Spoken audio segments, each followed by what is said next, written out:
ಈ ಒಂದು ಸಮಯದಲ್ಲಿ D1ಗೆ ಸಂಬಂಧಪಟ್ಟಂಥ 2ನೇ ಪಾಠವನ್ನು ನಾವು ಕಲಿತುಕೊಳ್ಳೋಣ. ಪಾಠದ ಹೆಸರೇನು ಅಂದರೆ ದೇವರು ಯಾರು ಎಂಬುದಾಗಿ. ಮತ್ತೆ ಹೇಳ್ತಿದ್ದೀನಿ, ದೇವರು ಯಾರು ಎಂಬುದಾಗಿ.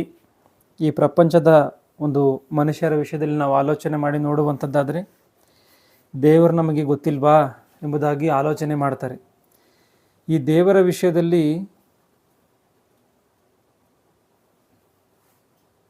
ವಿಷಯದಲ್ಲಿ ಆಲೋಚನೆ, ದೇವರನ್ನು ಮನುಷ್ಯನ ಅರ್ಥಕೊಂಡಿರುವಂಥ ವಿಷಯದಲ್ಲಿ ನಾವು ಆಲೋಚನೆ ಮಾಡಿ ನೋಡುವಂಥದ್ದಾದರೆ 2 ವರ್ಗಗಳು ಕಾಣುತ್ತೆ. ಅದರಲ್ಲಿ ಒಂದು ವರ್ಗದವರು ದೇವರು ಇಲ್ಲ ಎಂಬುದಾಗಿ ನಂಬುವಂಥವರು ಒಂದು ವರ್ಗದವರು.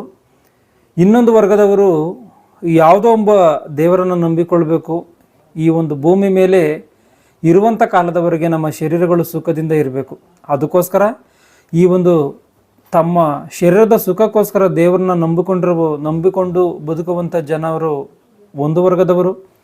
ದೇವರೇ ಇಲ್ಲ, ಎಲ್ಲವೂ ಕೂಡ ಸುಳ್ಳು, ದೇವರು ಎನ್ನುವಂಥ ಒಂದು ವಿಷಯವೇ ಸುಳ್ಳು ಎನ್ನುವಂಥ ರೀತಿಯಲ್ಲಿ ನಂಬಿ ಬದುಕುವಂಥವರು ಇನ್ನು ಕೆಲವರು.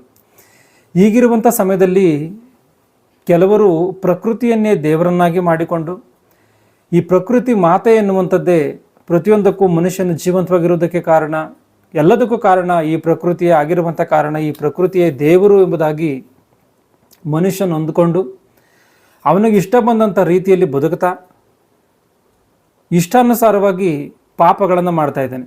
ಆದರೆ ದೇವರು ಅಂದರೆ ಯಾರು, ಆತನನ್ನು ನಾವು ಏನಕ್ಕೋಸ್ಕರ ನಂಬಬೇಕು ಎಂಬುದಾಗಿ ಯಾವ ಮನುಷ್ಯನಾದರೂ ಆಲೋಚನೆ ಮಾಡ್ತಾ ಇದ್ದಾನೆ ಅಂದರೆ ಯಾವ ಮನುಷ್ಯನೂ ಆ ರೀತಿಯಾಗಿ ಆಲೋಚನೆ ಮಾಡ್ತಾ ಇಲ್ಲ. ಅವರವರ ಶರೀರ ಸುಖಕ್ಕೋಸ್ಕರ ಯಾವುದೋ ಒಬ್ಬ ದೇವರನ್ನ ನಂಬಿಕೊಂಡು ಅವ್ರಿಗೆ ಇಷ್ಟವಾದಂಥ ರೀತಿಯಲ್ಲಿ ಬದುಕ್ತಾ ಇರೇ ಹೊರತು ದೇವ್ರನ್ನ ನಂಬುವಂಥದ್ರಿಂದ ನಮಗೆ ಬರುವಂಥ ಲಾಭ ಏನು, ಏನಕ್ಕೋಸ್ಕರ ದೇವ್ರನ್ನ ನಂಬಬೇಕು, ಇಲ್ಲ ನಾವು ಈ ಭೂಮಿ ಮೇಲೆ ಬರೋದಕ್ಕೆ ಕಾರಣ ಏನು, ಇವನ್ನ ಯಾವನ್ನಾದರೂ ಯೋಚನೆ ಮಾಡ್ತಾನೆ ಅಂದರೆ ಯಾವುದನ್ನು ಕೂಡ ಯೋಚನೆ ಮಾಡಲ್ಲ. ಶಕ್ತಿಯನ್ನು ರೂಪವನ್ನಾಗಿ ಮಾಡಿಕೊಂಡು ಕೆಲವರು ಆರಾಧಿಸ್ತಾರೆ. ಈ ಪ್ರಪಂಚದಲ್ಲಿ ನೋಡುವಂಥ ಸಮಯದಲ್ಲಿ ಎಷ್ಟೋ ಮತಗಳಿದೆ, ಎಷ್ಟೋ ದೇವರುಗಳಿದೆ, ಎಷ್ಟೋ ಕುಲಗಳಿದೆ. ಈ ಒಂದು ಎಷ್ಟೋ ಕುಲಗಳ ಮತ್ತು ಎಷ್ಟೋ ಮತಗಳ ಜನರು ಎಷ್ಟೋ ದೇವರುಗಳನ್ನು ಮಾಡಿಕೊಂಡು ಪೂಜಿಸ್ತಾ ಇದ್ದಾರಲ್ಲ, ಯಾವತ್ತಾದರೂ ಯಾವ ಮನುಷ್ಯನಾದ್ರೂ ಇಷ್ಟೊಂದು ದೇವರುಗಳಿದ್ದಾರ, ಇಲ್ಲ ಒಬ್ಬನೇ ದೇವರಿದ್ದಾನ ಎನ್ನುವಂಥ ರೀತಿಯಲ್ಲಿ ಆಲೋಚನೆ ಮಾಡ್ತಾ ಇದ್ದಾನೆ ಅಂದರೆ ಯಾರು ಕೂಡ ಆಲೋಚನೆ ಮಾಡಲ್ಲ. ಇವತ್ತು ಮನುಷ್ಯನ ಇದನ್ನು ಆಲೋಚನೆ ಮಾಡಲೇಬೇಕು. ಯಾಕೆ ಅಂತಂದರೆ ಪ್ರತಿಯೊಬ್ಬ ಮಗುವಿಗೂ ಕೂಡ ಒಬ್ಬನೇ ತಂದೆ ಇರುವಂಥ ಸಮಯದಲ್ಲಿ ಈ ಎಲ್ಲ ಮನುಷ್ಯರಿಗೂ ಒಬ್ಬ ದೇವರಿರಲ್ವಾ? ದೇವರು ಎನ್ನುವಂಥವ್ನು ಇರ್ತಾನೆ. ಒಂದು ಕುಟುಂಬಕ್ಕೆ ಯಾವ ರೀತಿಯಾಗಿ ಒಬ್ಬನೇ ತಂದೆ ಇರ್ತಾನೋ, ಒಂದು ಮಗುವಿಗೆ ಯಾವ ರೀತಿಯಾಗಿ ಒಬ್ಬನೇ ತಂದೆ ಇರ್ತಾನೋ, ಇಬ್ಬರು ತಂದೆ ಯಾವ ರೀತಿಯಾಗಿ ಇರುವುದಿಲ್ವೋ ಆ ರೀತಿಯಾಗಿ ಎಲ್ಲರಿಗೂ ಒಬ್ಬ ದೇವರು ಇದ್ದಾನೆ ಅಂತ ಹೇಳಿ ಮನುಷ್ಯನು ಆ ರೀತಿಯಾಗಿ ಆಲೋಚನೆ ಮಾಡಿ ನಂಬುವಂಥ ಕೆಲಸವನ್ನು ಯಾವುದೇ ಕಾರಣಕ್ಕೂ ಕೂಡ ಮಾಡ್ತಾ ಇಲ್ಲ. ಯಾವತ್ತಿಗೂ ಮನುಷ್ಯನು ಕಣ್ಣಿಗೆ ಕಾಣುವಂಥ ಪ್ರಕೃತಿಯನ್ನು ಭೌತಿಕವಾಗಿ ಕಾಣುವಂಥ ವಸ್ತುಗಳನ್ನೇ ದೇವರನ್ನಾಗಿ ಮಾಡಿಕೊಂಡು ಪೂಜಿಸ್ತಾ ಅವುಗಳಲ್ಲೇ ಸುಖ ಪಡ್ತಾ ಇದ್ದಾನೆ ಹೊರತು ನಿಜವಾಗಿಯೂ ದೇವರ ವಿಷಯದಲ್ಲಿ ಆಲೋಚನೆ ಮಾಡಬೇಕಾಗಿರುವಂಥ ಆಲೋಚನೆಗಳು ಮನುಷ್ಯನ ಮೆದುಳಿನಲ್ಲಿ ಇವತ್ತು ಇಲ್ಲದಂಥ ರೀತಿಗಳಲ್ಲಿ ಆಗೋಗಿದೆ.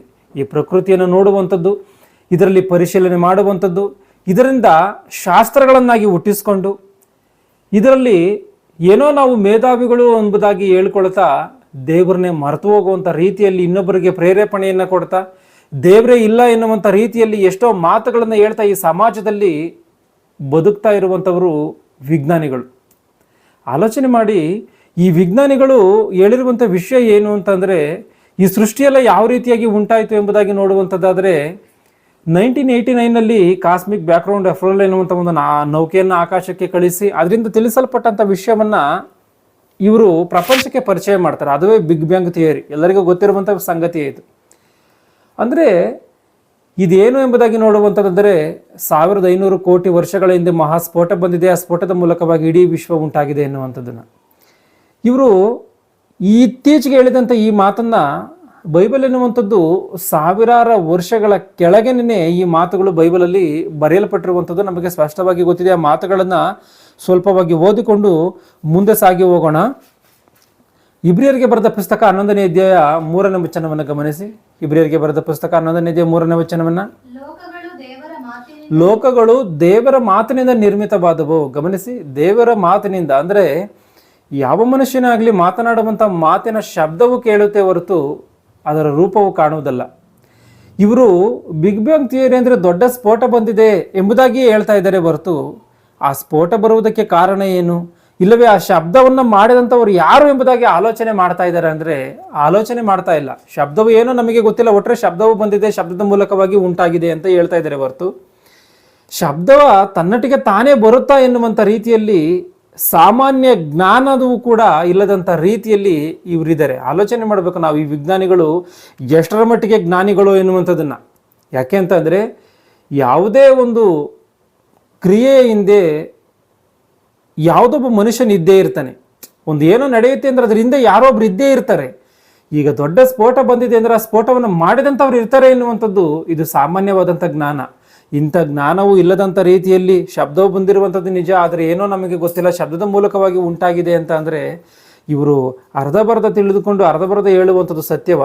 ಆಲೋಚನೆ ಮಾಡಿ. ಆದರೆ ಬೈಬಲ್ ಏನು ಹೇಳ್ತಾ ಇದೆ ಅಂದರೆ ಲೋಕಗಳು ದೇವರ ಮಾತಿನಿಂದ ನಿರ್ಮಿತವಾದವು ಎಂಬುದಾಗಿ ಹೇಳ್ತಾ ಇದೆ.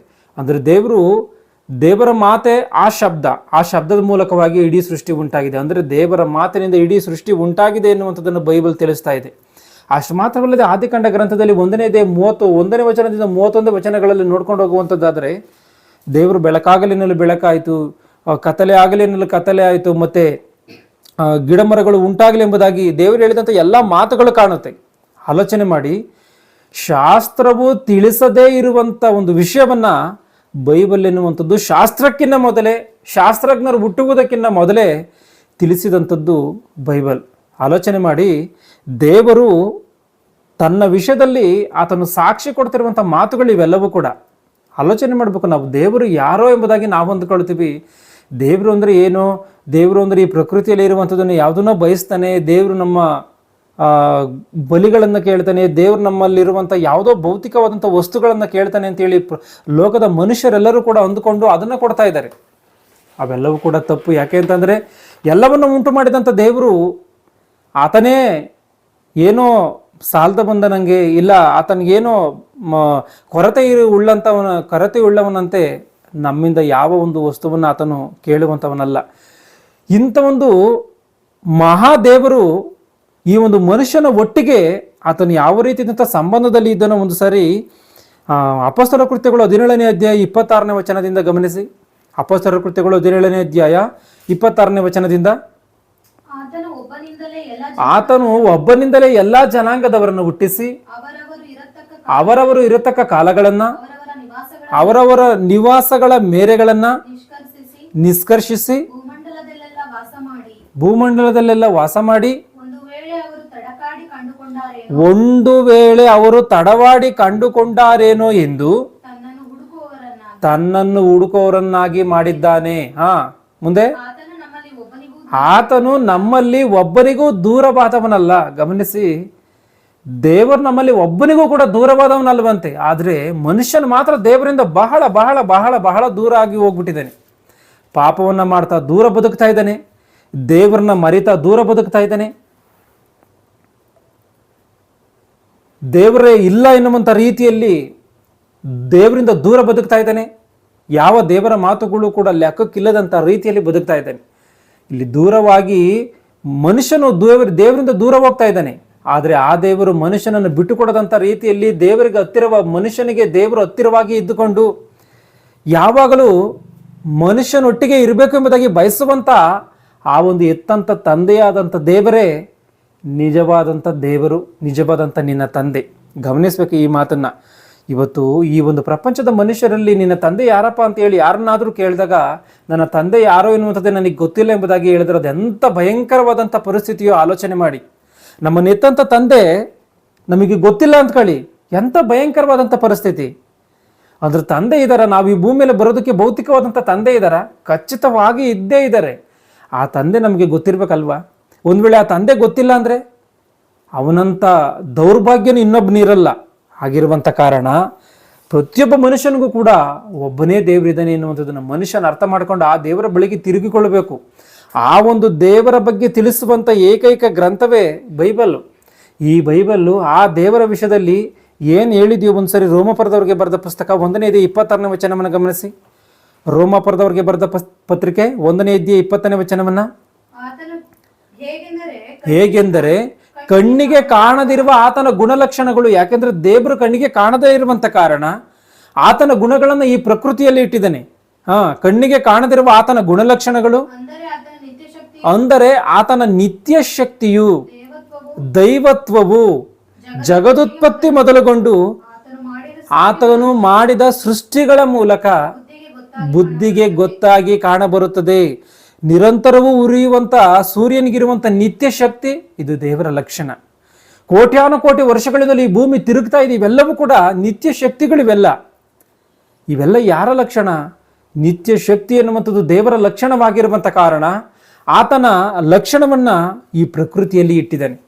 ಆಲೋಚನೆ ಮಾಡಿ, ಇವತ್ತು ಒಂದು ಸೂರ್ಯನನ್ನು ನೋಡಿದ್ರು, ಇಲ್ಲ ಒಂದು ಮರವನ್ನು ನೋಡಿದ್ರು, ಆ ಮರವು ಒಳ್ಳೆಯವನಿಗಾಗಿರ್ಬೋದು ಕೆಟ್ಟವನಿಗಾಗಿರ್ಬೋದು ತನ್ನ ವೃಕ್ಷಗಳನ್ನ ತನ್ನಲ್ಲಿ ಬಿಟ್ಟಂತ ಆ ಒಂದು ಫಲವನ್ನ ಮನುಷ್ಯನಿಗೆ ಕೊಟ್ಟು ದೇವರ ಒಂದು ಲಕ್ಷಣವನ್ನು ತೋರಿಸ್ತಾ ಇದೆ.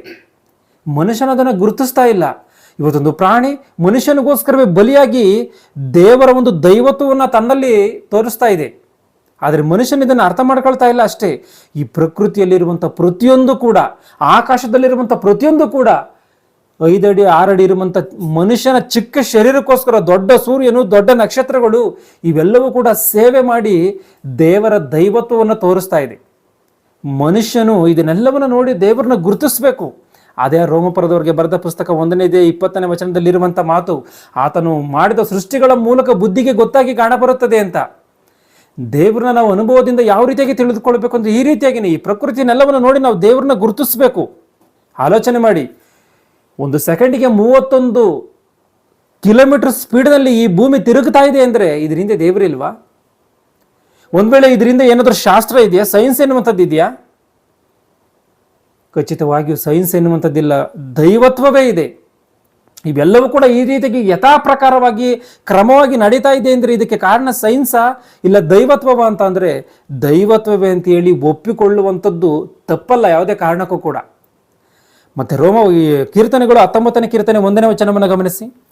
19ನೇ ಕೀರ್ತನೆ 1ನೇ ವಚನವನ್ನ, ಆಕಾಶವು ದೇವರ ಪ್ರಭಾವವನ್ನು ಪ್ರಚುರಪಡಿಸುತ್ತದೆ, ಗಗನವು ಆತನ ಕೈಕೆಲಸವನ್ನು ತಿಳಿಸುತ್ತದೆ. ಗಮನಿಸಿ, ಇಲ್ಲಿ ಏನಿದೆ, ಆಕಾಶವು ದೇವರ ಪ್ರಭಾವವನ್ನ ಪ್ರಚುರಪಡಿಸುತ್ತಂತೆ, ಗಗನವು ಆತನ ಕೈ ಕೆಲಸವನ್ನು ತಿಳಿಸುತ್ತದೆ. ಅಂದ್ರೆ ಇವೆಲ್ಲವನ್ನ ನೋಡಿದಾಗ ದೇವರ ಒಂದು ಕೆಲಸಗಳು ಏನು, ದೇವರು ಈ ಭೂಮಿಯನ್ನು ಇಟ್ಟಿರುವಂಥದ್ದೇನು, ಸೂರ್ಯನನ್ನು ನಿರ್ಮಿಸಿರುವಂಥದ್ದೇನು, ಅವರಲ್ಲಿರುವಂಥ ಶಕ್ತಿ ಏನು, ಅವೆಲ್ಲವೂ ಕೂಡ ಯಥಾ ಪ್ರಕಾರವಾಗಿ ನಡೆಯುವಂಥದ್ದೇನು, ಇವೆಲ್ಲವನ್ನು ನೋಡಿದ್ರೆ ಏನು ಅರ್ಥವಾಗುತ್ತೆ?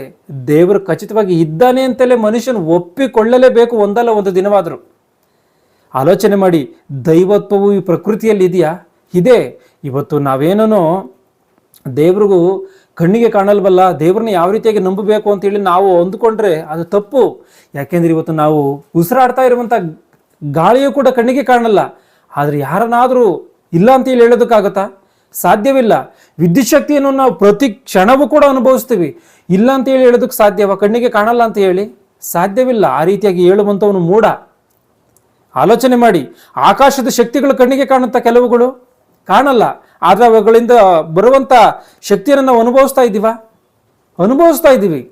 ಆಲೋಚನೆ ಮಾಡಿ, ಕಣ್ಣಿಗೆ ಕಾಣದಲೇ ಇರುವಂಥ ಎಷ್ಟೋವನ್ನು ಅನುಭವಿಸ್ತಾ ಅವೆಲ್ಲವೂ ಕೂಡ ಇದಾವೆ ಅಂತೇಳಿ ನಂಬ್ತಾ ಇದ್ದೀವಿ ಅಂತ ಅಂದರೆ ಆ ದೇವರೇ ಮಾಡಿರುವಂಥ ಈ ಎಲ್ಲ ಸೃಷ್ಟಿಯನ್ನು ನಾವು ಅನುಭವಿಸ್ತಾ ಆ ದೇವರನ್ನ ನಾವು ಗುರುತಿಸೋದಂಥದ್ದು ಬೇಡವಾ? ಆಲೋಚನೆ ಮಾಡಿ, ಒಬ್ಬ ತಂದೆ ಮಗನನ್ನು ಇರಬಲ್ಲನು, ಮಗನ ತಂದೆಯೇ ಇರುವುದಕ್ಕೆ ಸಾಧ್ಯನಾ? ದೇವರು ಮನುಷ್ಯನನ್ನ ಮಾಡಿದ್ದಾನೆ, ಮನುಷ್ಯನ ದೇವರನ್ನ ಮಾಡೋದಕ್ಕೆ ಸಾಧ್ಯವಾ? ದೇವರು ಮನುಷ್ಯನನ್ನ ಇರಬಲ್ಲನು, ಮನುಷ್ಯನ ದೇವರನ್ನ ಇರುವುದಕ್ಕೆ ಸಾಧ್ಯವಾ? ಆಲೋಚನೆ ಮಾಡಿ. ನಾವು ಯಾವತ್ತಿಗೂ ಕೂಡ ಆ ದೇವರನ್ನ ಮರಿಬಾರ್ದು ಯಾವುದೇ ಕಾರಣಕ್ಕೂ. ಯಾಕೆ ಅಂತಂದರೆ ಯಾವುದೇ ಒಂದು ವಸ್ತುವನ್ನು ನಾವು ಈ ಒಂದು ಭೂಮಿ ಮೇಲೆ ಉಂಟು ಮಾಡಿದ್ದೀವಿ ಅಂತ ಅಂದರೆ ಅದಕ್ಕೊಂದು ಕಾರಣ ಇದೆ. ಕಾರಣ ಇಲ್ದಲ್ಲಿ ಯಾವುದಾದ್ರೂ ಮಾಡಿದೀವ? ಒಂದು ಬಸ್ ಕಂಡಿಡ್ದಿದ್ದಾನೆ ಅಂದರೆ ಅದಕ್ಕೊಂದು ಕಾರಣ ಇದೆ. ಒಂದು ಟ್ರೈನ್ ಕಂಡಿಡ್ತಿದ್ದಾನೆ ಅಂದರೆ ಅದಕ್ಕೊಂದು ಕಾರಣ ಇದೆ. ಈ ಭೂಮಿ ಮೇಲೆ ಯಾವುದೊಂದು ವಸ್ತುವನ್ನು ಕಂಡಿಡ್ತಾನೆ ಅಂದರೆ ಅದಕ್ಕೊಂದು ಕಾರಣ ಇದೆ. ಇವೆಲ್ಲವನ್ನ ತಯಾರು ಮಾಡಿರುವಂಥದ್ರ ಹಿಂದೆ ಒಂದು ಬಲವಾದಂಥ ಕಾರಣ ಇರುವಂಥ ಕಾರಣವೇ ಮನುಷ್ಯನ ಇದನ್ನು ನಿರ್ಮಿಸಿದ್ದಾನೆ, ಸೃಷ್ಟಿ ಮಾಡಿದ್ದಾನೆ. ಆ ರೀತಿಯಾಗಿ ಇದ್ದಾಗ ದೇವರು ಈ ಮನುಷ್ಯನನ್ನು ಮಾಡಿದ್ದಾನೆ ಅಂದರೆ ಕಾರಣ ಎನ್ನುವಂಥದ್ದಿಲ್ವಾ? ಕಾರಣ ಎನ್ನುವಂಥದ್ದು ಖಚಿತವಾಗಿ ಇರುವಂಥ ಕಾರಣವೇ ದೇವರು ಸೃಷ್ಟಿ ಮಾಡಿದ್ದಾನೆ. ಕಾರಣ ಎನ್ನುವಂಥದ್ದು ಇರುವಂಥ ಕಾರಣವೇ ಎಲ್ಲರನ್ನ ಸೃಷ್ಟಿಯನ್ನು ಮಾಡಿ ಆ ಎಲ್ಲ ಮನುಷ್ಯರಿಗೂ ಒಬ್ಬನೇ ದೇವರಾಗಿದ್ದಾನೆ. ಈ ಒಂದು ಮನುಷ್ಯನಿಗೂ ಆ ಒಂದು ದೇವರಿಗೆ ಏನಾದರೂ ಸಂಬಂಧ ಇದೆಯಾ ಅಂತ ಹೇಳಿ ದೈವಗ್ರಂಥ ಏನಾದರೂ ತಿಳಿಸುತ್ತಾ ಅಂದರೆ ಲೂಕ ಸುವಾರ್ತೆ 3:38 ವಚನವನ್ನು ಗಮನಿಸಿ. ಲೂಕನ ಬರೆದ ಸುವಾರ್ತೆ 3:38.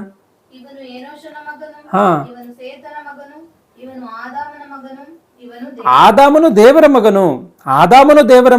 ಆದಾಮನಿಂದ ಬಂದಂತ ಎಲ್ಲ ಮನುಷ್ಯರು ದೇವರ ಮಕ್ಕಳು. ಗಮನಿಸಿ, ನಾವೆಲ್ಲರೂ ದೇವರ ಮಕ್ಕಳ, ಎಲ್ಲರೂ ದೇವರ ಮಕ್ಕಳೇ, ಎಲ್ಲರೂ ಕೂಡ ಒಂದೇ ತಾಯಿಯಿಂದ ತಂದೆಯಿಂದ ಬಂದಿರುವಂಥವ್ರು ಅಂತೇಳಿ ಇವತ್ತಿನ ವಿಜ್ಞಾನ ಒಪ್ಪಿಕೊಳ್ತಾ ಇದೆ.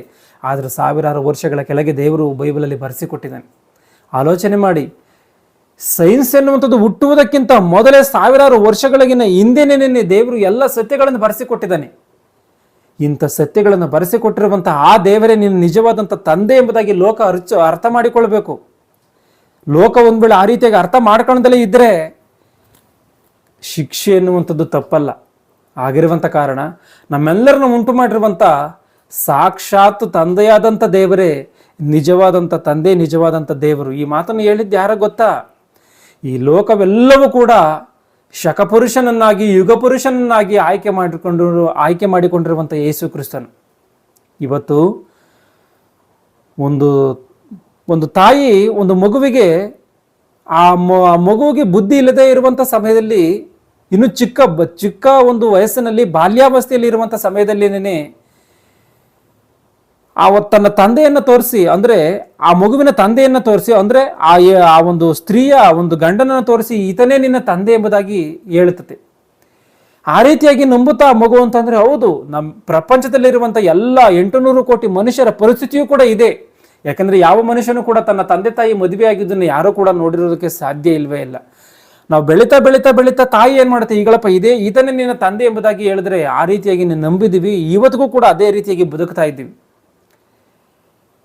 ಒಬ್ಬ ತಾಯಿ ಈತನೇ ನಿನ್ನ ತಂದೆ ಎಂಬುದಾಗಿ ಹೇಳಿದ್ರೆ ಬಲವಾಗಿ ನಂಬಿ ಬದುಕ್ತಾ ಇದ್ದೀವಿ ಅಂತ ಅಂದ್ರೆ, ಪಾಪವನ್ನು ಮಾಡದಂತ ಪರಲೋಕದಿಂದ ಇಳಿದು ಬಂದಂತ ಯೇಸು ಕ್ರಿಸ್ತನ್ ಏನ್ ಹೇಳ್ತಾ ಇದ್ದಾನೆ, ಈತನೇ ನಿನ್ನ ತಂದೆ ಎಂಬುದಾಗಿ ದೇವರ ವಿಷಯದಲ್ಲಿ ಹೇಳ್ತಾ ಇದ್ದಾನೆ ಅಂದ್ರೆ ಯೇಸು ಕ್ರಿಸ್ತನ ಮಾತನ್ನ ನಂಬಲ್ವಾ?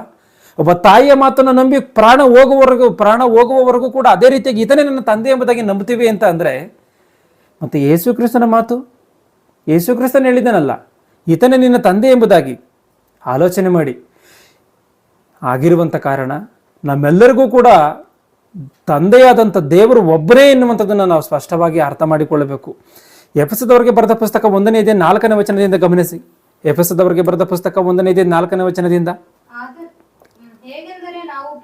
ಹೇಗೆಂದರೆ ನಾವು ಪ್ರೀತಿಯಲ್ಲಿ ನಡೆದು ಆತನ ಸನ್ನಿಧಿಯಲ್ಲಿ ಪರಿಶುದ್ಧರು ದೋಷವಿಲ್ಲದವರು ಆಗಿರಬೇಕೆಂದು ಜಗತ್ತು ಉಂಟಾಗಲಾರದ ಮೊದಲೇ ಕ್ರಿಸ್ತನಲ್ಲಿ ಆರಿಸಿಕೊಂಡನು. ಗಮನಿಸಿ, ನಾವು ಪರಿಶುದ್ಧರು ದೋಷವಿಲ್ಲದವರು ಆಗಿರಬೇಕು ಅಂತ ಹೇಳಿ ದೇವರು ಆರಿಸ್ಕೊಂಡಿದ್ದಾನೆ. ದೋಷದಿಂದ ಇರಬೇಕು, ಅಪರಿಶುದ್ಧರಾಗಿರ್ಬೇಕು ಅಂತ ಅಲ್ಲ. ನಮ್ಮ ಪರಿಶುದ್ಧತೆಯನ್ನು ನಾವು ಕಾಪಾಡಿಕೊಳ್ಬೇಕು, ದೋಷವಿಲ್ಲದವರಾಗಿರಬೇಕು. ಯಾವ ರೀತಿಯಾಗಿ ದೋಷವಿಲ್ಲದವರು? ಇವತ್ತು ಪ್ರಪಂಚದ ಮನುಷ್ಯರೆಲ್ಲರೂ ಕೂಡ ದೋಷದಿಂದ ಇರುವಂಥವರೇ. ಎತ್ತಂತ ತಂದೆಯಾದಂಥ ದೇವರು ಯಾರೋ ಎನ್ನುವಂಥ ರೀತಿಯಲ್ಲಿ, ಅರಿವಿಲ್ಲದಂಥ ರೀತಿಯಲ್ಲಿ ಬದುಕ್ತಾ ಇದ್ದಾರೆ ಅಂದರೆ ಅವರೆಲ್ಲರೂ ಕೂಡ ದೋಷದಿಂದ ಇರುವಂಥವರೇ. ಇಂಥ ಪಾಪಗಳಿಲ್ಲದಂಥ ರೀತಿಯಲ್ಲಿ, ದೇವರನ್ನ ಸರಿಯಾದಂಥ ರೀತಿಯಲ್ಲಿ ಅರ್ಥ ಮಾಡಿಕೊಂಡು ದೇವರಿಗೋಸ್ಕರ ಬದುಕುವಂಥವನೇ ನಿಜವಾದಂಥ ದೇವರ ಮಗನು. ಇದನ್ನು ಅರ್ಥ ಮಾಡಿಕೊಳ್ಬೇಕು. ನಾವು ಅದಕ್ಕೋಸ್ಕರವೇ ಹುಟ್ಟಿದೀವಿ, ದೇವರು ಅದಕ್ಕೋಸ್ಕರವೇ ಕ್ರಿಸ್ತನಲ್ಲಿ ನಮ್ಮನ್ನು ಆರಿಸಿಕೊಂಡಿದ್ದಾನೆ ಎನ್ನುವಂಥ ಮಾತಿದೆ. ಗಮನಿಸಿ, ಇಲ್ಲಿ ಆಗಿರುವಂಥ ಕಾರಣ ಇವತ್ತು ನಮ್ಮ ದಿನನಿತ್ಯದ ಬದುಕಿನಲ್ಲಿ ನಮಗೆ ಪ್ರಯೋಜನವಾಗದೇ ಇರುವಂಥ ಯಾವುದೇ ಕಾರ್ಯವನ್ನು ಅದನ್ನು ನಾವು ಇಟ್ಕೊಳ್ತೀವಿ ಅಂದರೆ ಇಟ್ಕೊಳ್ಳಲ್ಲ. ಯಾವುದನ್ನಾದ್ರೂ ನಾವು ಇಟ್ಕೊಳ್ತೀವಿ ಅಂದರೆ ಯಾವುದನ್ನ ಇಟ್ಕೊಳ್ತೀವಿ? ಪ್ರಯೋಜನಕ್ಕೆ ಬರುವಂಥದ್ದನ್ನೇ ಇಟ್ಕೊಳ್ತೀವಿ. ಆ ರೀತಿಗೆ ದೇವರು ನಮ್ಮನ್ನು ಮಾಡಿದ್ದಾನೆ, ದೇವರು ನಮ್ಮನ್ನು ಆರಿಸಿಕೊಂಡಿದ್ದಾನೆ ಅಂದರೆ ಏನರ್ಥ? ಪ್ರಯೋಜನಕ್ಕೆ ನಾವು ಎಲ್ಲರೂ ಕೂಡ ಬರಬೇಕು ಅಂತಲೇ, ನಾವೆಲ್ಲರೂ ಕೂಡ ನಿರ್ದೋಷಿಗಳಾಗಿ ದೋಷವಿಲ್ಲದವರಾಗಿ ಬದುಕಬೇಕು ಅಂತಲೇನೆ ಆಲೋಚನೆ ಮಾಡಿ. ಆಗಿರುವಂಥ ಕಾರಣವೇ ದೇವರು ನಮ್ಮನ್ನು ಏನು ಮಾಡಿದನೋ, ಎಫೆಸದವರಿಗೆ ಬರೆದ ಪುಸ್ತಕ 2:10 ವಚನವನ್ನು ಗಮನಿಸಿ. ಎಫೆಸದವರಿಗೆ ಬರೆದ ಪುಸ್ತಕ 2:10, ನಾವು ಆತನ ನಿರ್ಮಾಣ ಸತ್ಕಾರ್ಯಗಳನ್ನ ಮಾಡುವುದಕ್ಕಾಗಿಯೇ ಕ್ರಿಸ್ತ ಯೇಸುವಿನಲ್ಲಿ ಸೃಷ್ಟಿಸಲ್ಪಟ್ಟೆವು. ನಾವೇನಕ್ಕೋಸ್ಕರ ಸೃಷ್ಟಿಯಾಗಿದ್ದೀವಿ? ಮನುಷ್ಯನ ಬದುಕಿನ ಪರಮಾರ್ಥವನ್ನ, ಮನುಷ್ಯನ ಜನ್ಮದ ಪರಮಾರ್ಥವನ್ನ ಮನುಷ್ಯನ ಇವತ್ತು ತಿಳಿದುಕೊಳ್ಳದೆ ದೇವರನ್ನ ಅರ್ಥ ಮಾಡಿಕೊಳ್ಳದಂಥ ರೀತಿಯಲ್ಲಿ ಬದುಕ್ತಾ ಇದ್ದಾನೆ. ನಾವು ಹುಟ್ಟುವಂಥದ್ದಕ್ಕೆ ಕಾರಣ ಏನೋ ಎನ್ನುವಂಥದ್ದನ್ನು ಬೈಬಲ್ ತಿಳಿಸ್ತಾ ಇದೆ. ಯಾವ ಗ್ರಂಥವಾದರೂ ತಿಳಿಸ್ತಾ ಇದೆಯಾ? ಆಲೋಚನೆ ಮಾಡಿ. ರಾಶಿ ರಾಶಿ ಗ್ರಂಥಗಳು ಬಿದ್ದಿದೆ ಪ್ರಪಂಚದಲ್ಲಿ. ಮನುಷ್ಯನ ಹುಟ್ಟುವಿನ ಒಂದು ಪರಮಾರ್ಥ ಏನು ಎನ್ನುವಂಥದ್ದನ್ನು ಯಾವ ಗ್ರಂಥವಾದರೂ ತಿಳಿಸಿದ್ಯಾ? ಬೈಬಲ್ ಏನು ತಿಳಿಸ್ತಾ ಇದೆ? ಸತ್ಕಾರ್ಯಗಳನ್ನು ಮಾಡೋದಕ್ಕೋಸ್ಕರ ನೀನು ಹುಟ್ಟಿದೆಯಾ ಎಂಬುದಾಗಿ ಹೇಳ್ತಾ ಇದೆ. ಸತ್ಕಾರ್ಯ ಅಂದರೆ ಸತ್ಯದ ಕಾರ್ಯಗಳು, ಸತ್ಯವಾದಂಥ ಕೆಲಸಗಳು ಅಂತ ಅರ್ಥ. ಅಂದರೆ ಈ ಸೃಷ್ಟಿಯನ್ನೆಲ್ಲ ದೇವರು ನಿನಗೋಸ್ಕರವೇ ಮಾಡಿ ಕೊಟ್ಟಿದ್ದಾನೆ. ಈ ಸೃಷ್ಟಿಯನ್ನೆಲ್ಲ ನಿನಗೋಸ್ಕರ ಮಾಡಿ ಕೊಟ್ಟಿರುವಂಥ ಆ ಒಂದು ದೇವರೇ ನಿನ್ನ ತಂದೆ ಎಂಬುದಾಗಿ ಹೇಳುವಂಥದ್ದೇ ನಿಜವಾದಂಥ ಸತ್ಕಾರ್ಯ, ನಿಜವಾದಂಥ ದೇವರ ಕೆಲಸ. ಈ ಒಂದು ಕೆಲಸಕ್ಕೋಸ್ಕರವೇ ಈ ಭೂಮಿ ಮೇಲೆ ನಮ್ಮ ಜನನವು ನಡೆದಿದೆ. ಇದನ್ನ ಸ್ಪಷ್ಟವಾಗಿ ನಾವು ಅರ್ಥ ಮಾಡಿಕೊಳ್ಬೇಕು. ಇನ್ನೊಬ್ಬ ಮನುಷ್ಯನಿಗೆ ಈ ಸೃಷ್ಟಿ ಎಲ್ಲವೂ ಕೂಡ ನಿನಗೆ ಕಣಪ್ಪ, ಈ ಸೃಷ್ಟಿನೆಲ್ಲ ಕೊಟ್ಟಿರುವಂಥ ಆ ದೇವರೇ ನಿನ್ನ ನಿಜವಾದಂಥ ತಂದೆ. ಆತನೇ ನಿನ್ನನ್ನು ಈ ಭೂಮಿ ಮೇಲೆ ತಂದಿದ್ದಾನೆ. ಆತನೇ ನಿನ್ನನ್ನು ಮತ್ತೆ ಆತನ ಹತ್ರ ಸೇರಿಸ್ಕೊಳ್ತಾನೆ. ನೀತಿವಂತನಾಗಿ ಬದುಕಿದ್ರೆ ಎಂಬುದಾಗಿ ಹೇಳುವಂಥದ್ದೇ ನಿಜವಾದಂಥ ದೇವರ ಕೆಲಸ. ಆಲೋಚನೆ ಮಾಡಿ. ಇವತ್ತು ದೇವರು ಯಾರು ಎಂಬುದಾಗಿ ಕೇಳುವಂಥವ್ರಿಗೆ ದೇವರೇ ನಿನ್ನ ತಂದೆ ಎಂಬುದಾಗಿ ಹೇಳುವಂಥವನೇ ಹೇಳುವಂಥದ್ದೇ ನಿಜವಾದಂಥ ದೇವರ ಕೆಲಸ. ಹೇಳುವಂಥವನೇ ನಿಜವಾದಂಥ ದೇವರ ಮಗನು. ಇದೇ ಮನುಷ್ಯನ ಬದುಕಿನ ಪರಮಾರ್ಥ. ಆಲೋಚನೆ ಮಾಡಬೇಕು. ಇವತ್ತು ಕೆಲವರು ದೇವರೇ ಇಲ್ಲ ಎಂಬುದಾಗಿ ಹೇಳ್ತಾ ಇರ್ತಾರೆ. ಈ ದೇವರೇ ಇಲ್ಲ ಅಂತ ಹೇಳುವಂಥವರು ಅವ್ರ ಹತ್ರ ಒಂದು ವೇಳೆ ನಾವು ವಾದ ಮಾಡಿ ನೋಡ್ರಿ, ರುಜುಗಳನ್ನು ಸಾಕ್ಷಿಗಳನ್ನು ತೋರಿಸ್ರಿ ಎಂಬುದಾಗಿ ಹೇಳ್ತಾರೆ.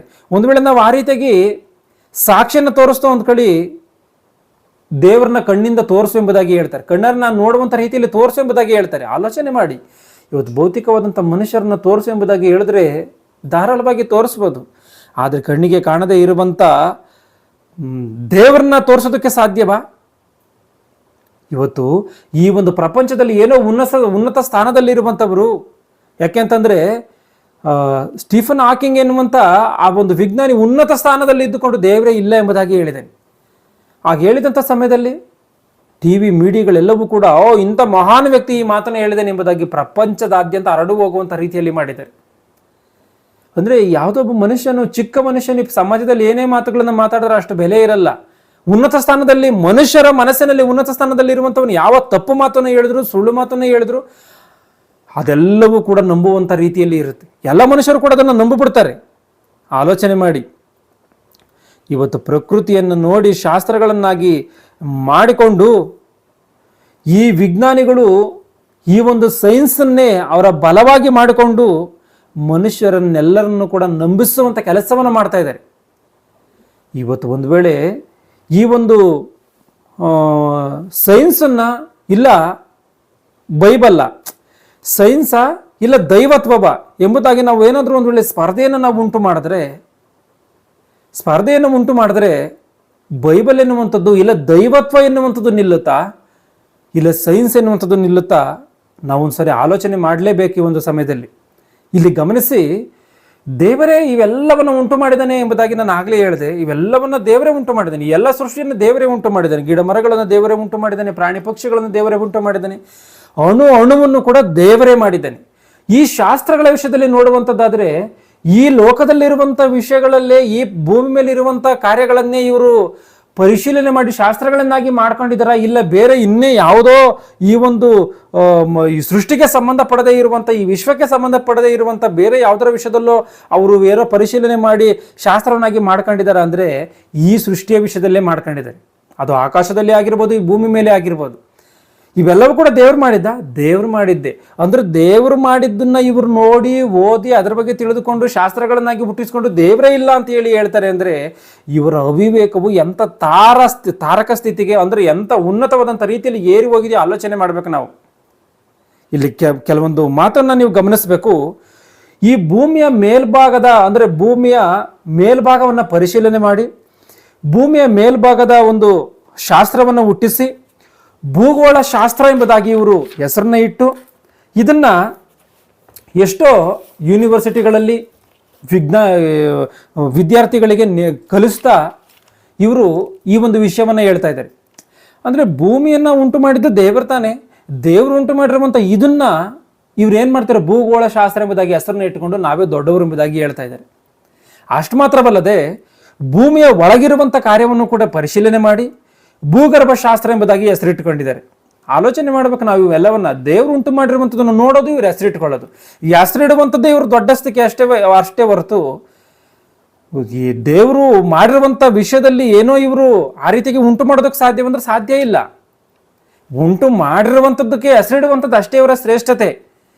ಮತ್ತೆ ಮರಗಿಡಗಳ ವಿಷಯದಲ್ಲಿ ಪರಿಶೀಲನೆ ಮಾಡಿ ವೃಕ್ಷಶಾಸ್ತ್ರ ಎಂಬುದಾಗಿ ಹೆಸರನ್ನು ಇಟ್ಟುಕೊಂಡಿರುವಂಥದ್ದು, ಪ್ರಾಣಿಗಳ ಬಗ್ಗೆ ಪರಿಶೀಲನೆ ಮಾಡಿ ಪ್ರಾಣಿಶಾಸ್ತ್ರ ಎಂಬುದಾಗಿ ಹೆಸರನ್ನು ಇಟ್ಟುಕೊಂಡಿರುವಂಥದ್ದು, ಪಕ್ಷಿಗಳ ಬಗ್ಗೆ ಪರಿಶೀಲನೆ ಮಾಡಿ ಪಕ್ಷಿಶಾಸ್ತ್ರ ಎಂಬುದಾಗಿ ಹೆಸರನ್ನು ಇಟ್ಟುಕೊಂಡಿರುವಂಥದ್ದು, ಈ ಹಣ್ಣುಗಳ ಬಗ್ಗೆ ಪರಿಶೀಲನೆ ಮಾಡಿ ಹಣ್ಣುಗಳ ಶಾಸ್ತ್ರ ಎಂಬುದಾಗಿ ಹೆಸರಿಟ್ಟುಕೊಂಡಿರುವಂಥದ್ದು, ಮಾನವನ ಶರೀರದ ವಿಷಯದಲ್ಲಿ ಇವರು ಪರಿಶೀಲನೆ ಮಾಡಿ ಮಾನವ ಶಾಸ್ತ್ರ ಎಂಬುದಾಗಿ ಹೆಸರಿಟ್ಟುಕೊಂಡಿರುವಂಥದ್ದು. ಇಷ್ಟು ಮಾತ್ರವಲ್ಲದೆ ಇವರ ಕಣ್ಣುಗಳು ಆಕಾಶಕ್ಕೆ ಹೋಗಿ ಆಕಾಶದಲ್ಲಿರುವಂಥ ಸೂರ್ಯನನ್ನ, ಚಂದ್ರನನ್ನ, ನಕ್ಷತ್ರಗಳನ್ನ ಇವೆಲ್ಲವುಗಳನ್ನು ಕೂಡ ಪರಿಶೀಲನೆ ಮಾಡಿ ಇವುಗಳಿಗೆ ಆಸ್ಟ್ರಾನಮಿ ಅಂತೇಳಿ ಹೆಸರಿಟ್ಟಿರುವಂಥದ್ದು. ಈ ಒಂದು ವಿಶ್ವಕ್ಕೆ ಕಾಸ್ಮಾಲಜಿ ಎಂಬುದಾಗಿ ಹೆಸರಿಟ್ಟು ಈ ರೀತಿಯಾಗಿ ಏನೋ ನಾವೇ ದೊಡ್ಡವರು ಎನ್ನುವಂಥ ರೀತಿಯಲ್ಲಿ ಉನ್ನತ ಮಟ್ಟಿಗೆ ಉನ್ನತವಾದಂಥ ಸ್ಥಾನದಲ್ಲಿ ಇರುವಂಥ ರೀತಿಯಲ್ಲಿ ಇವರು ಪ್ರಪಂಚಕ್ಕೆ ಪರಿಚಯವಾಗ್ತಾ ಇದ್ದಾರೆ. ನಾವೇ ದೊಡ್ಡವರು, ಯಾಕಂದ್ರೆ ನಾವು ಇದನ್ನೆಲ್ಲ ಕಂಡಿಡ್ತಿದ್ದೀವಲ್ಲ, ನಾವೇ ದೊಡ್ಡವರು ಎಂಬುದಾಗಿ. ಇವೆಲ್ಲವನ್ನು ಉಂಟು ಮಾಡಿರುವಂಥ ದೇವರಿದ್ದಾನೆ ಅಂತೇಳಿ ಆಲೋಚನೆ ಮಾಡ್ತಾ ಇಲ್ಲ ಇವರು. ಇವುಗಳನ್ನು ನೋಡಿದ್ವಾ, ಹೆಸರನ್ನ ಇಟ್ವಾ, ನಾವೇ ದೊಡ್ಡವರು, ಈ ರೀತಿಯಾಗಿ ಆಲೋಚನೆ ಮಾಡ್ತಾ ಇದ್ದಾರೆ ಹೊರತು ದೇವರ ವಿಷಯದಲ್ಲಿ ಆಲೋಚನೆ ಮಾಡ್ತಾ ಇಲ್ಲ, ದೇವರ ವಿಷಯದಲ್ಲಿ ಪರಿಚಯ ಮಾಡ್ತಾ ಇಲ್ಲ. ಗಮನಿಸಿ, ಒಂದು ವೇಳೆ ಈ ಒಂದು ವಿಜ್ಞಾನಿಗಳಿಗೆ ನಾವು ಕೆಲವೊಂದು ಪ್ರಶ್ನೆಗಳನ್ನು ಹಾಕುವಂಥದ್ದಾದ್ರೆ, ಸರಿ ಕಣಪ್ಪ, ಓಕೆ, ಎಲ್ಲವನ್ನ ನೀವು ಕಂಡಿಡಿತಾ ಇದ್ದೀರಾ, ದೇವರು ಉಂಟು ಮಾಡಿರುವಂಥದ್ದು ಎಲ್ಲವನ್ನ ನೀವು ಕಂಡಿಡಿದು ಇದ್ರ ಬಗ್ಗೆ ಅಲ್ಲಿ ಅದರಲ್ಲಿ ಅದಿದೆ, ಇದರಲ್ಲಿ ಇದಿದೆ, ಇದು ಆ ರೀತಿಯಾಗಿ, ಇದು ಈ ರೀತಿಯಾಗಿ ಎಂಬುದಾಗಿ ಹೇಳ್ತಾ ಇದ್ದೀರಲ್ಲ, ಇವೆಲ್ಲವೂ ಕೂಡ ಈ ಇಡೀ ವಿಶ್ವದಲ್ಲಿ ಇರುವಂಥ ಎಲ್ಲವೂ ಕೂಡ ನಿಮಗೆ ಗೊತ್ತಾ ಎಂಬುದಾಗಿ ಕೇಳಿದ್ರೆ, ಈ ಮೂರ್ಖರು ಹೇಳುವಂಥ ಮಾತು ಏನು ಎಂಬುದಾಗಿ ಒಂದ್ಸರಿ ನೀವು ಮಾತನ್ನ ಗಮನಿಸಬೇಕು. ಇಡೀ ವಿಶ್ವವನ್ನ, ಅಂದ್ರೆ ಇಡೀ ವಿಶ್ವ ಏನಿದೆಯೋ ಇಡೀ ವಿಶ್ವವನ್ನ ಒಂದು 100% ಆಗಿ ಗುರುತಿಸಿ, ಈ 100% ವಿಶ್ವದಲ್ಲಿ ನಿಮಗೆ ಎಷ್ಟು ಪರ್ಸೆಂಟ್ ಗೊತ್ತಿದೆ ಎಂಬುದಾಗಿ ನೋಡಿದ್ರೆ, ಈ 100% ಅಲ್ಲಿ 70% ಡಾರ್ಕ್ ಮ್ಯಾಟರ್, ಅಂದ್ರೆ ಇದರಲ್ಲಿ ಏನಿದೆಯೋ ನಮಗೆ ಗೊತ್ತಿಲ್ಲ. ಇವೆಲ್ಲವೂ ಕೂಡ ಪದಾರ್ಥವೇ ಅಂದ್ರೆ ಪದಾರ್ಥವೇ, ಇದೆಲ್ಲವೂ ಕೂಡ ಪದಾರ್ಥವೇ. ದೇವರು ಏನೋ ವ್ಯರ್ಥವಾಗಿ ಯಾವುದನ್ನು ಕೂಡ ಮಾಡಿಲ್ಲ, ಎಲ್ಲವೂ ಕೂಡ ಕೆಲಸಕ್ಕೆ ಬರುವಂತ ರೀತಿಯೇ ಎಲ್ಲವನ್ನ ಮಾಡಿದ್ದಾನೆ. ಆದರೆ ಈ ಅಮಾಯಕರಿಗೆ ಗೊತ್ತಿಲ್ಲ. ಇವ್ರು ಏನ್ ಹೇಳ್ತಾರೆ, ಡಾರ್ಕ್ ಮ್ಯಾಟರ್ ಇದರಲ್ಲಿ ಏನಿದೆಯೋ ನಮಗೆ ಗೊತ್ತಿಲ್ಲ, ಅದರಲ್ಲಿ ಪದಾರ್ಥ ಇದೆಯಾ, ಸತ್ಯವಾಗಿಯೂ ಕೂಡ ಇದೆ, ಇದು ಡಾರ್ಕ್ ಮ್ಯಾಟರ್ ಎಂಬುದಾಗಿ ಈ 70% ಡಾರ್ಕ್ ಮ್ಯಾಟರ್ ಎಂಬುದಾಗಿ ಹೇಳ್ತಾರೆ. ಇನ್ನು 30% ಅಲ್ಲಿ, ಇನ್ನು 30% ಉಳ್ಕೊಂತಲ್ಲ, ಈ 30% ಅಲ್ಲಿ 5% ಅಲ್ಲಿ ಈ ಒಂದು ಭೂಮಿ ಮತ್ತೆ ಸೌರ ಕುಟುಂಬ ಮತ್ತು ಅನೇಕ ನಕ್ಷತ್ರಗಳು ಕೇವಲ 5% ಅಲ್ಲಿ ಮಾತ್ರ ಇದೆ. ಇಡೀ ವಿಶ್ವವನ್ನು 100% ಆಗಿ ಗುರುತಿಸಿ ಅದರಲ್ಲಿ 70% ಡಾರ್ಕ್ ಮ್ಯಾಟರು, ಇನ್ನು 30% ಅಲ್ಲಿ ಇವ್ರಿಗೆ ಏನೋ ಕೆಲವು ಗೊತ್ತಿದೆ, ಅದರಲ್ಲಿ 5% ಅಲ್ಲಿ ಏನಿದೆ, ಈ ಒಂದು ಭೂಮಿ ಇದೆ, ಮತ್ತೆ ಸೌರ ಕುಟುಂಬ ಇದೆ, ಮತ್ತೆ ಅನೇಕ ನಕ್ಷತ್ರಗಳಿದೆ. ಈ ಒಂದು 25% ಅಲ್ಲಿ ಏನಿದೆಯೋ ಅದು ಕ್ಲಾರಿಟಿ ಇಲ್ಲ ಇವರಿಗೆ, ಖಚಿತವಾಗಿ ಇಂಥದ್ದು ಇದೆ ಎನ್ನುವಂಥದ್ದು. ಈ 30% ಅಲ್ಲಿ ಇರುವಂಥ 5% ಇದು, ಮತ್ತೆ ಇನ್ನು 25% ಅಲ್ಲಿ ಇದು ಏನಾದರೂ ನಿಮಗೆ ಕ್ಲಾರಿಟಿಗೆ ಇದೆಯಾ ಅಂದರೆ ಇಲ್ಲ, ಅದರಲ್ಲೂ ಕೂಡ ಏನಿದೆಯೋ ಅದು ಕೂಡ ಗೊತ್ತಿಲ್ಲ ಎಂಬುದಾಗಿ ಹೇಳ್ತಾ ಇದ್ದಾರೆ. ಆಲೋಚನೆ ಮಾಡಬೇಕು. ಇಂಥ ಸ್ವಲ್ಪ ಮಟ್ಟಿಗೆ ತಿಳಿದುಕೊಂಡಂಥ ಇವರು ಈ ವಿಷಯವನ್ನ ಏನು ಮಾಡ್ತಾ ಇದ್ದಾರೆ, ಯೂನಿವರ್ಸಿಟಿಗಳಲ್ಲಿ, ಕಾಲೇಜುಗಳಲ್ಲಿ, ಪಾಠಶಾಲೆಗಳಲ್ಲಿ ಇಟ್ಟು ಇವ್ರು ಹೇಳಿದಂಥ ಸುಳ್ಳು ಮಾತುಗಳಿಂದ ಮನುಷ್ಯನು ಆಲೋಚನೆ ಮಾಡಬೇಕು. ನಾವು ಇದನ್ನೆಲ್ಲವನ್ನ ಸೈತಾನನ ಬಾಲ್ಯಾವಸ್ಥೆಯಲ್ಲಿಯೇ ಮನುಷ್ಯನನ್ನ ದೇವರ ಮಾರ್ಗದಿಂದ ತಪ್ಪಿ ಹೋಗುವಂಥ ರೀತಿಯಲ್ಲಿ ಏರ್ಪಾಟ್ ಮಾಡಿರುವಂಥ ತಂತ್ರಗಳಿವೆಲ್ಲವೂ ಕೂಡ. ದೇವರನ್ನ ಶಾಸ್ತ್ರಗಳನ್ನು ನೋಡ್ಕೊಂಡ್ ಬರುವಂಥದ್ದಾದ್ರೆ, ದೇವರು ಬಹುಮಾನವಾಗಿ ನಾನು ನಿನಗೆ ಮಕ್ಕಳನ್ನ ಕೊಡ್ತಾ ಇದ್ದೀನಿ, ನೀನು ಇವ್ರನ್ನ ಧರ್ಮೋಪದೇಶ ಕಂಡ 6ನೇ ಅಧ್ಯಾಯವನ್ನು ಗಮನಿಸಿ ನೀವು ಒಂದ್ಸರಿ. ನೀನು ನಿನ್ನ ಮಕ್ಕಳಿಗೆ ಕೂತ್ಕೊಳ್ಳುವಾಗಲೂ, ಏಳುವಾಗಲೂ, ದಾರಿ ನಡೆಯುವಾಗಲೂ, ಮಲಗುವಾಗಲೂ ನನ್ನ ವಿಷಯದಲ್ಲಿ ಬೋಧನೆ ಮಾಡಬೇಕೆಂಬುದಾಗಿ ದೇವರ ಆಜ್ಞೆಯನ್ನು ಕೊಟ್ಟಿದ್ದಾನೆ. ಅಂದ್ರೆ ದೈವ ಒಂದು ಭಕ್ತಿಯಲ್ಲಿ ಬೆಳೆಸ್ಬೇಕಾ ಚಿಕ್ಕ ವಯಸ್ಸಿನಲ್ಲೇ ಅಂತ ಹೇಳಿ ನೋಡಿದ್ರೆ, ಹೌದು, ಆ ರೀತಿಯಾಗೇನೆ ಬೆಳೆಸ್ಬೇಕು ಅಂತ ಹೇಳಿ ದೇವರ ಆಜ್ಞೆ ಕೊಟ್ಟಿದ್ದಾನೆ. ಆದ್ರೆ ಸೈತಾನನು ಮಾಡಿರುವಂಥ ತಂತ್ರ ಏನು ಅಂತಂದ್ರೆ, ಬಾಲ್ಯಾವಸ್ಥೆಯಲ್ಲಿಯೇ ದೇವರಿಗೆ ವ್ಯತಿರೇಕವಾಗಿ ಮನುಷ್ಯನು ಬದಲಾಗಿ ಹೋಗ್ಬೇಕು, ಆ ರೀತಿಯಾದಂಥ ತಂತ್ರವನ್ನು ಹೂಡಿ ಈ ಅಸತ್ಯಗಳನ್ನೇ ಸತ್ಯ ಅಂತ ಹೇಳಿ ಅಂದುಕೊಂಡು ಮನುಷ್ಯನ ಅದರಲ್ಲೇ ದೃಢವಾಗಬೇಕು. ಆ ರೀತಿಯಾಗಿ ಇವರು ಹೇಳಿದಂಥ ಸುಳ್ಳು ಸಂಗತಿಗಳನ್ನು ಈ ಒಂದು ಯೂನಿವರ್ಸಿಟಿಗಳಲ್ಲಿ, ಕಾಲೇಜುಗಳಲ್ಲಿ, ಈ ಒಂದು ಪಾಠಶಾಲೆಗಳಲ್ಲಿ, ಪಾಠ್ಯಪುಸ್ತಕಗಳಲ್ಲಿ ಇಟ್ಟು ಅಸತ್ಯವನ್ನು ಅಲ್ಪ ಸ್ವಲ್ಪ ಜ್ಞಾನವನ್ನು ಬೋಧನೆ ಮಾಡ್ತಾ ಮನುಷ್ಯನನ್ನು ದಾರಿ ತಪ್ಪಿಸುವಂಥ ಕೆಲಸವನ್ನು ಮಾಡ್ತಾ ಇದ್ದಾರೆ. ಆಲೋಚನೆ ಮಾಡಿ, ಇವೆಲ್ಲವನ್ನು ಉಂಟು ಮಾಡಿದಂಥ ದೇವರು ಶ್ರೇಷ್ಠನ, ಈ ಉಂಟು ಮಾಡಿರುವಂಥ ಇವುಗಳನ್ನು ನೋಡಿ ಕೆಲವು ಮಾತುಗಳನ್ನು ಹೇಳುವಂಥ ಇವರು ಶ್ರೇಷ್ಠರ? ಯಾವತ್ತಿಗೂ ದೇವರೇ ಶ್ರೇಷ್ಠ ಎಂಬುದಾಗಿ ನಾವು ಸ್ಪಷ್ಟವಾಗಿ ಅರ್ಥ ಮಾಡಿಕೊಳ್ಬೇಕು. ಯಾಕೆ ಅಂತಂದರೆ ಇವತ್ತು 5% ಇಷ್ಟಿದೆ ಅಂತಂದರೆ 25% ಏನಿದೆ ಅದು ಗೊತ್ತಿಲ್ಲ. ನಾವಿವತ್ತು ಭೌತಿಕವಾಗಿ ಆಲೋಚನೆ ಮಾಡಿ ನೋಡುವಂಥದ್ದಾದರೆ ಸ್ಕೂಲ್ಗಳಲ್ಲಿ ಎಕ್ಸಾಮ್ಗಳನ್ನು ಮಾಡ್ತಾರೆ. 100 ಮಾರ್ಕ್ಸ್ಗೆ ಆತನು ಕಡಿಮೆ ಅಂದರೂ ಕೂಡ 35 ಅಂಕಗಳನ್ನು ಗಳಿಸಿದ್ರೇ ಆತನು ಪಾಸ್ ಆಗಿದ್ದಾನೆ, ಉತ್ತೀರ್ಣನಾಗಿದ್ದಾನೆ ಅಂತ ಅರ್ಥ. 35 ಮಾರ್ಕ್ಸ್ಗಿನ್ನ ಅಂಕಗಳಿಗಿನ್ನ ಏನಾದರೂ ಒಂದು ವೇಳೆ ಕಡಿಮೆ ಅಂಕಗಳು ಬಂದರೆ ಏನರ್ಥ? ಈತನು ಫೇಲ್ ಆಗಿದ್ದಾನೆ ಅಂತ ಅರ್ಥ. ಆ ರೀತಿಯಾಗಿ ಇಡೀ ವಿಷಯವನ್ನು 100% ಆಗಿ ಗುರುತಿಸಿ ಅದರಲ್ಲಿ 70% ಡಾರ್ಕ್ ಮ್ಯಾಟರು, ಇನ್ನು 30%ಅಲ್ಲಿ 5% ಮಾತ್ರ ಈ ವಿಶ್ವ ಮತ್ತು ಇದೆ, ಈ ಸೌರ ಕುಟುಂಬ ಎನ್ನುವಂಥದ್ದು, ಅನೇಕ ನಕ್ಷತ್ರಗಳು, ಭೂಮಿ ಎನ್ನುವಂಥದ್ದು ಇದೆ. 25% ಇನ್ನು ಏನಿದೆಯೋ ಎಂಬುದಾಗಿ ಇವರು ಹೇಳ್ತಾ ಇದ್ದಾರೆ. ಅಂದರೆ ಇವರು ಗಳಿಸಿರುವಂಥ ಅಂಕಗಳೆಷ್ಟು? 5%. 100 ಮಾರ್ಕ್ಸಿಗೆ 100 ಅಂಕಗಳಿಗೆ 5 ಅಂಕಗಳನ್ನು ಪಡೆದಂಥವ್ರನ್ನ ಏನಂತಾರೆ? ಫೇಲ್ ಆಗಿರುವಂಥವನು ಇವನು ಎಂಬುದಾಗಿ ಹೇಳ್ತಾರೆ. ಆ ರೀತಿಯಾಗಿ ಫೇಲ್ ಆಗಿರುವಂಥ ಎಷ್ಟೋ ಸುಳ್ಳು ಮಾತುಗಳನ್ನು ಮತ್ತು ಸ್ವಲ್ಪ ಜ್ಞಾನವನ್ನು ಹೇಳುವಂಥ ಇವರ ಮಾತುಗಳನ್ನು ತೆಗೆದುಕೊಂಡು ಯೂನಿವರ್ಸಿಟಿಗಳಲ್ಲಿ ಇಟ್ಟು ಬೋಧನೆಯನ್ನು ಮಾಡುವಂಥದ್ದು ನ್ಯಾಯವಾ?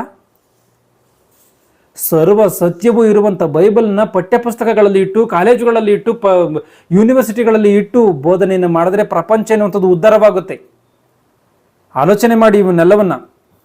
ಆಗಿರುವಂಥ ಕಾರಣ ದೇವರು ಮನುಷ್ಯನ ಯಾವಾಗ ದೇವರ ಮಾರ್ಗಗಳನ್ನು, ದೇವರ ಮಾತುಗಳನ್ನು, ದೇವರ ಭಯಭಕ್ತಿಯನ್ನು ಬಿಟ್ಟು ಈ ರೀತಿಯಾಗಿ ದೂರ ಹೋಗ್ತಾ ಇದ್ದಾನೋ, ಆತನು ಕೂಡ ನಾನು ಇದ್ದೀನಿ ಅನ್ನುವಂಥ ರೀತಿಯಲ್ಲಿ ಆತನು ಕೂಡ ಸಾಕ್ಷಿ ಕೊಡ್ತಾ ಆತನ ಈ ಪ್ರಕೃತಿಯ ವಿಷಯದಲ್ಲಿ ಆತನು ಏನು ಮಾತನಾಡಿದನೋ ಒಂದ್ಸರಿ ಯೋಬನ ಗ್ರಂಥ 25ನೇ ಅಧ್ಯಾಯ, ಯೋಬನ ಗ್ರಂಥ 26ನೇ ಅಧ್ಯಾಯ 14ನೇ ವಚನವನ್ನು ಗಮನಿಸಿ. ಯೋಬನ ಗ್ರಂಥ 26:14. ಆಹಾ, ಈ ಅದ್ಭುತಗಳು ಆತನ ಮಾರ್ಗಗಳ ಕಟ್ಟ ಕಡೆಯಾಗಿವೆ. ಆತನ ವಿಷಯವಾಗಿ ಸೂಕ್ಷ್ಮ ಶಬ್ದವನ್ನು ಮಾತ್ರ ಕೇಳಿದ್ದೇವೆ.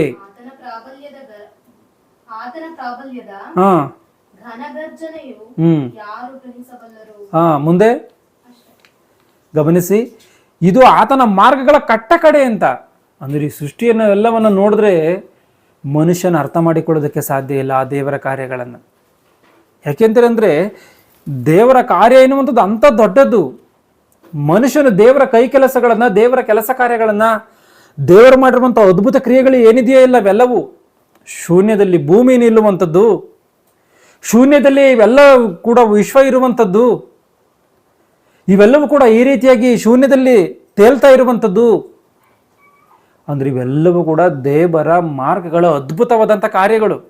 ಇವುಗಳನ್ನು ಮನುಷ್ಯನ ಅರ್ಥ ಮಾಡಿಕೊಳ್ಳೋದಕ್ಕೆ ಸಾಧ್ಯವಿಲ್ಲ. ಆತನ ವಿಷಯವಾಗಿ ನಮಗೆ ಮುಟ್ಟಿರುವಂಥದ್ದು ಗುಸುಗುಸು ಶಬ್ದ ಎಂಬುದಾಗಿ ಹೇಳುತ್ತೆ ವಾಕ್ಯಗಳು. ಆಗಿರುವಂಥ ಕಾರಣ ಮನುಷ್ಯನು ಏನಾದರೂ ದೇವರ ಕೆಲಸ ಕಾರ್ಯಗಳನ್ನು ಸಂಪೂರ್ಣವಾಗಿ ಅರ್ಥ ಮಾಡಿಕೊಳ್ಳಬಹುದಾ ಅಂದರೆ ಖಂಡಿತವಾಗಲೂ ಕೂಡ ಅರ್ಥ ಮಾಡಿಕೊಳ್ಳೋದಕ್ಕೆ ಸಾಧ್ಯ ಇಲ್ಲ. ಇವತ್ತು ಮನುಷ್ಯನೇನೋ ಈ ಭೂಮಿ ಮೇಲೆ ಇರುವಂಥದ್ದನ್ನೇ ನೆಟ್ಟಗೆ ತಿಳಿದುಕೊಳ್ಳಕ್ಕಾಗದೇ ಇರುವಂಥ ಈ ದೌರ್ಭಾಗ್ಯನು ಆಕಾಶದಲ್ಲಿ ಹೋಗಿ ನಾನು ಅದನ್ನು ತಿಳಿದುಕೊಳ್ತೀನಿ, ಇದನ್ನು ತಿಳಿದುಕೊಳ್ತೀನಿ ಎಂಬುದಾಗಿ ಹೇಳ್ತಾನೆ.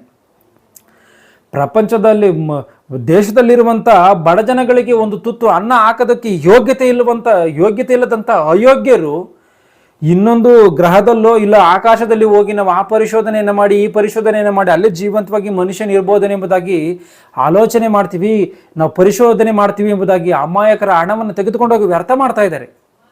ಆಲೋಚನೆ ಮಾಡಿ, ಆ ಒಂದು ದೇವರು ಇವೆಲ್ಲವನ್ನು ಸಹಿಸಲ್ಲ. ಈ ಮಾತುಗಳು, ಈ ಒಂದು ಕಾರ್ಯಗಳನ್ನು ದೇವರು ಸಹಿಸಲ್ಲ. ದೇವರು ಸೃಷ್ಟಿಯ ವಿಷಯದಲ್ಲಿ ಯಾವುದನ್ನು ತಿಳಿಸ್ಬೇಕೋ ಯಾವುದನ್ನು ತಿಳಿಸಬಾರ್ದು ಅವೆಲ್ಲವನ್ನು 66 ಪುಸ್ತಕಗಳಲ್ಲಿ ದೇವರು ಭದ್ರಪಡಿಸಿ ಮನುಷ್ಯನಿಗೆ ಕೊಟ್ಟಿದ್ದಾನೆ. ಅದನ್ನು ಅರ್ಥ ಮಾಡಿಕೊಂಡು ದೇವರ ಭಯಭಕ್ತಿಯಲ್ಲಿ ಮನುಷ್ಯನು ಬದುಕಬೇಕು. ಅದು ಹೊರತು ತಾನೇ ಏನೋ ಶ್ರೇಷ್ಠನು, ನಾನೇ ಈ ಲೋಕದಲ್ಲಿ ಶ್ರೇಷ್ಠನಾಗ್ತೀನಿ ಎಂಬುದಾಗಿ ಒಂದು ವೇಳೆ ಯಾವನಾದರೂ ಹೋಗುವಂಥದ್ದಾದರೆ ಕೇಡು ಎನ್ನುವಂಥದ್ದು ನಾವು ಎದುರುಗೊಳ್ಳಬೇಕಾಗಿರುವಂಥದ್ದು ಕಾಯಂ. ಇಷ್ಟು ಮಾತ್ರವಲ್ಲದೆ ಇವತ್ತು ದೇವರ ಮಾತುಗಳಿಗೆ ವ್ಯತಿರೇಕವಾಗಿರುವಂಥ ಎಷ್ಟೋ ಕಾರ್ಯಗಳನ್ನು ಮನುಷ್ಯನಂದರೆ ವಿಜ್ಞಾನಿಗಳು ಮಾಡ್ತಾ ಇದ್ದಾರೆ. ಅದರಲ್ಲಿ ಒಂದು ಏನು ಅಂದರೆ ಹ್ಯೂಮನ್ ಜೀನೋಮ್ ಪ್ರಾಜೆಕ್ಟ್ ಎಂಬುದಾಗಿ. ಅಂದರೆ ಈ ಹ್ಯೂಮನ್ ಜೀನೋಮ್ ಪ್ರಾಜೆಕ್ಟ್ ಎಂಬುದಾಗಿ ಇದರ ಅರ್ಥ ಏನು ಎಂಬುದಾಗಿ ನೋಡಿದ್ರೆ ಮನುಷ್ಯನ ಆಯುಷ್ಕಾಲವನ್ನು 1200 ವರ್ಷಗಳಿಗೆ ನಾವು ಹೆಚ್ಚಿಸ್ತೀವಿ ಎಂಬುದಾಗಿ ಹೇಳ್ತಾ ಇದ್ದಾರೆ. ಆಲೋಚನೆ ಮಾಡಬೇಕು. ಸಾವಿರಾರು ವರ್ಷಗಳ ಆಯುಷ್ಕಾಲವನ್ನು ಹೊಂದಿದ್ದಂಥ ಮನುಷ್ಯನಿಗೆ ದೇವರು ಒಂದು ಸಮಯದಲ್ಲಿ 120 ವರ್ಷವಾಗಿರಲಿ ಎಂಬುದಾಗಿ ದೇವರು ಇಳಿಸಿದರು. ಅನಂತರ ಮೋಶೆ ಕಾಲಕ್ಕೆ ಬರುವಂಥ ಸಮಯದಲ್ಲಿ ಕೀರ್ತನೆಗಳು 90ನೇ ಕೀರ್ತನೆ 10ನೇ ವಚನವನ್ನು ನಾವು ಗಮನಿಸುವಂಥದ್ದಾದರೆ, ಮನುಷ್ಯನ ಆಯುಷ್ಕಾಲ 70 ವರ್ಷ, ಬಲ ಹೆಚ್ಚಿದರೆ 80 ಎಂಬುದಾಗಿ ಮೋಶೆ ಕಾಲದಲ್ಲಿ ಹೇಳಿರುವಂಥ ಮಾತು. ಯೋಬನ ಗ್ರಂಥಕ್ಕೆ ಯಾಕೋಬನ ಗ್ರಂಥಕ್ಕೆ ಬರುವಂಥ ಸಮಯದಲ್ಲಿ ನೋಡುವಂಥದ್ದಾದರೆ ಸ್ವಲ್ಪ ಹೊತ್ತು ಕಾಣಿಸಿಕೊಂಡು ಆಮೇಲೆ ಕಾಣದೆ ಹೋಗುವಂಥ ಅಭಯ ಅಂತ ಎಂಬುದಾಗಿ ದೇವರು ಹೇಳಿರುವಂಥದ್ದು ಕಾಣುತ್ತೆ. ಈಗಿರುವಂಥ ಸಮಯದಲ್ಲಿ ಅಂದರೆ ಈ ಒಂದು ವಿಷಯದಲ್ಲಿ ನಮಗೆ ದೈವ ಜ್ಞಾನವನ್ನು ಕಲಿಸಿಕೊಟ್ಟಂಥ ಜಯಶಾಲಿಯವರು ಯಾವತ್ತಿಗೂ ಸವಾಲು ಮಾಡಿದ್ದಾರೆ. ಇದು ಯಾವತ್ತಿಗೂ ಕೂಡ ನಿಮ್ಮ ಕೈಗೆ ಎಟಕದೇ ಇರುವಂಥ ಒಂದು ಕಾರ್ಯ ಅಂತಾನ. ಆದರೆ ಅವರೇನಾದರೂ ನಿಂತಿದ್ದಾರ ಆ ಸವಾಲಿಗೆ ಅಂತಂದರೆ ನಿಂತಿಲ್ಲ. ಯಾಕಂದರೆ ದೈವ ಜ್ಞಾನದ ಮುಂದೆ ಯಾವ ಒಂದು ಸುಳ್ಳು ಜ್ಞಾನವೂ ಕೂಡ, ಮನುಷ್ಯನ ಜ್ಞಾನವೂ ಕೂಡ ನಿಲ್ಲುವುದಕ್ಕೆ ಸಾಧ್ಯ ಇಲ್ಲ ಎನ್ನುವಂಥದ್ದನ್ನು ಸ್ಪಷ್ಟವಾಗಿ ಅರ್ಥ ಮಾಡಿಕೊಳ್ಳಬೇಕು. ಅನಂತರ ಕೊಲೈಡರ್ ಎನ್ನುವಂಥದ್ದು ಅಂದರೆ ದೈವ ಕಣವನ್ನು ನಾವು ಕಂಡುಹಿಡಿತೀವಿ ಎಂಬುದಾಗಿ ಆಲೋಚನೆಯನ್ನು ಮಾಡಿ ಇವರು ಜಿನಿವಾದಲ್ಲಿ ಅಂದರೆ ಈ ಒಂದು ದೈವ ಕಣವನ್ನು ನಾವು ಕಂಡುಹಿಡಿದು ಬಿಡ್ತೀವಿ, ಈ ಸೃಷ್ಟಿಗೆಲ್ಲ ಇರುವಂಥ ಕಾರಣವು ಏನು ಎಂಬುದಾಗಿ ಇದನ್ನು ಕೂಡ ಹೇಳಿದ್ರು. ಇದೇನಾದರೂ ಸಾಧ್ಯವಾ ಅಂತಂದರೆ ಇದು ಕೂಡ ಸಾಧ್ಯವಾಗುವುದಕ್ಕೆ ಸಾಧ್ಯ ಇಲ್ಲ. ಯಾಕಂದ್ರೆ ದೈವ ಕಣವನ್ನು ಮನುಷ್ಯನ ಹಿಡಿಯುವುದಕ್ಕೆ ಸಾಧ್ಯವಾ? ದೇವರು ಏನಾದರೂ ಭೌತಿಕವಾಗಿ ಏನಾದರೂ ನಮಗೆ ಕಣ್ಣಿಗೆ ಕಾಣ್ತಾನೆ, ಹಿಡಿಯುವುದಕ್ಕೆ ಸಾಧ್ಯವಿಲ್ಲ. ಈ ಒಂದು ಸವಾಲಿಗೂ ಜಯಶಾಲಿಯವರು ಈ ವಿಷಯದಲ್ಲೂ ಕೂಡ ಸವಾಲು ಮಾಡಿದಂಥ ಸಮಯದಲ್ಲಿ ಅವ್ರು ಏನಾದರೂ ನಿಂತಿದ್ದಾರಾ ಅಂತಂದರೆ ಆವಾಗಲೂ ಕೂಡ ನಿಂತಿಲ್ಲ.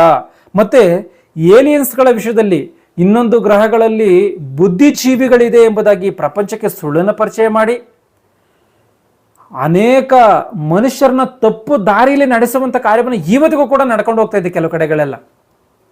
ಆಲೋಚನೆ ಮಾಡಬೇಕು. ಅಲ್ಲಿ ಆ ಪಾರ್ಕಲ್ಲಿ ಏಲಿಯನ್ಗಳು ಬಂದಿದ್ದು, ಈ ಪಾರ್ಕಲ್ಲಿ ಏಲಿಯನ್ಗಳು ಬಂದಿದ್ದು ಎಂಬುದಾಗಿ ಹೇಳ್ತಾರೆ. ಯಾವುದೋ ಒಂದು ಕಾಡು ಪ್ರಾಣಿಯೇ ಊರು ಒಳಗಡೆಗೆ ಬಂದರೆ, ಕಾಡಲ್ಲಿದ್ದಂಥ ಪ್ರಾಣಿ ನಾಡಿನಲ್ಲಿ ಬಂದರೆ ಯಾಗಾದರೂ ಮಾಡಿ ಅವುಗಳನ್ನು ಹಿಡಿಯುವಂಥ ಪ್ರಯತ್ನವನ್ನು ಮನುಷ್ಯನು ಮಾಡುವಂಥ ಸಮಯದಲ್ಲಿ ಏಲಿಯನ್ಗಳು ಬಂದರೆ ಹಿಡಿತಿರ್ಲಿಲ್ವಾ? ಆ ಪಾರ್ಕಲ್ಲಿ ಬಂದು ಹಿಡಿದ್ಬಿಟ್ರು, ಈ ಪಾರ್ಕಲ್ಲಿ ಬಂದು ಇವೆಲ್ಲವೂ ಕೂಡ ಸುಳ್ಳುಗಳು. ಒಂದ್ಸರಿ ಬೈಬಲ್ ಏನು ಹೇಳುತ್ತೋ ಒಂದ್ಸರಿ ಯೋಬನ ಗ್ರಂಥ 37ನೇ ಅಧ್ಯಾಯ 12ನೇ ವಚನವನ್ನು ಗಮನಿಸಿ. ಯೋಬನ ಗ್ರಂಥ 37:12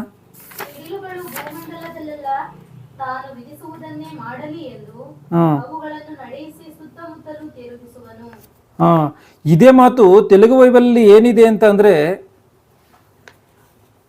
ನರುలకు ನಿವಾಸమైన ಭೂಗೋಳము ಎಂಬುದಾಗಿದೆ. ಅಂದ್ರೆ ನರಮನುಷ್ಯರಿಗೆ ನಿವಾಸಕ್ಕೆ ಯೋಗ್ಯವಾದಂಥ ಸ್ಥಳ ಯಾವುದು ಅಂದರೆ ಭೂಮಿ ಮಾತ್ರವೇ ಎಂಬುದಾಗಿ. ಅಂದರೆ ಯಾವ ಒಂದು ಗ್ರಹದಲ್ಲೂ ಕೂಡ ಜೀವಿಗಳಿಲ್ವಾ? ಸತ್ಯವಾಗಿಯೂ ಇಲ್ಲ. ಯಾಕೆಂದರೆ ನಾವೊಂದ್ಸರಿ ಆಲೋಚನೆಯನ್ನು ಮಾಡಬೇಕು. ಈ ಒಂದು ಸೃಷ್ಟಿಯಲ್ಲಿ ಮನುಷ್ಯನೇ ಕಿರೀಟ, ಮನುಷ್ಯನೇ ಶ್ರೇಷ್ಠನು, ಮನುಷ್ಯನಿಗಿಂತ ಬುದ್ಧಿಜೀವಿ ಇನ್ನೊಂದು ಯಾವುದು ಇರಂಗಿಲ್ಲ. ಒಂದು ವೇಳೆ ಆ ರೀತಿಯಾಗಿ ಇರುವಂಥದ್ದಾದರೆ ದೇವರಲ್ಲಿರುವಂಥ ಮಾತುಗಳು ಸುಳ್ಳಾಗಿ ಹೋಗುತ್ತೆ. ಆಗಿರುವಂಥ ಕಾರಣ 84 ಲಕ್ಷ ಜೀವರಾಶಿಗಳಲ್ಲಿ ಇಲ್ಲದೇ ಇರುವಂಥ ಜ್ಞಾನವು ಮನುಷ್ಯನಿಗೆ ಇರಬೇಕು.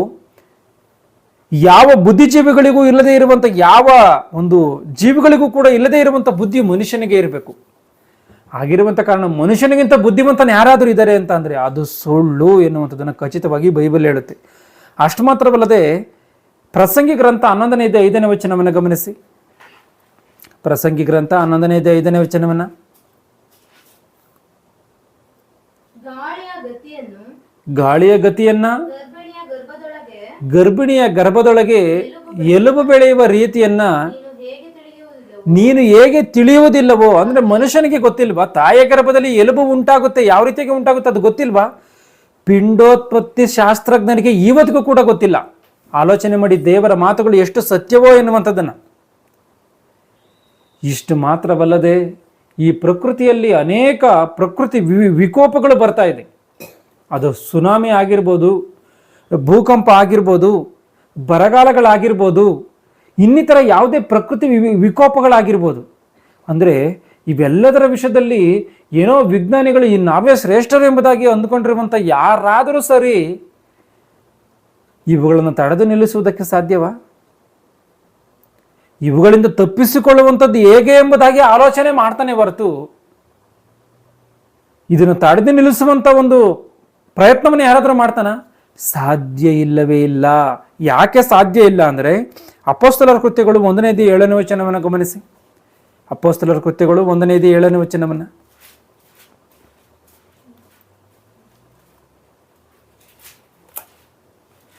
ಅಪೊಸ್ತಲರ ಕೃತ್ಯಗಳು 1ನೇ ಅಧ್ಯಾಯ 7ನೇ ವಚನವನ್ನು. ಆತನು ಅವರಿಗೆ